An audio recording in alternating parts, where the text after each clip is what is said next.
Oui. Bon, on n'a pas levé d'argent pendant 7 ans. Donc Oui. Et ensuite, comment et pourquoi vous avez choisi de lever de l'argent? Pourquoi le private equity? Oui, alors la vraie question est pourquoi on n'a pas levé de fonds au début, en fait. Parce que la plupart des startups, généralement, la première chose qu'on essaie de faire, c'est de trouver des gens pour lever des fonds. Il se trouve que quand on s'est lancé en 2012, on s'est rendu compte assez rapidement que le produit qu'on essayait de créer était quand même très complexe. Ça avait déjà été tenté avant. Il y a beaucoup de gens qui avaient tenté de faire ça. Et ça prenait du temps pour arriver à un produit qui était assez bon, assez puissant pour que les gens veuillent jouer avec, d'abord jouer et après l'utiliser sérieusement et in fine payer.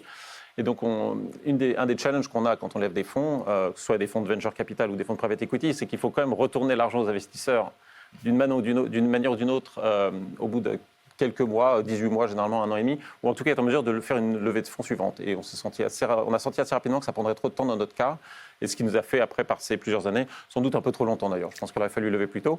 Et donc, à votre question, pourquoi on a levé? Parce qu'à ce moment-là, on pensait on pouvait commencer à accélérer. C'est-à-dire que quand les 7 premières années, on a fait tourner la boîte un petit peu comme une PME, c'est-à-dire qu'à la fin, on était une douzaine de personnes, avec une communauté d'utilisateurs, mais finalement un business assez petit. Et là, on s'est dit, le produit est prêt maintenant pour pouvoir accélérer et acquérir de plus en plus d'utilisateurs.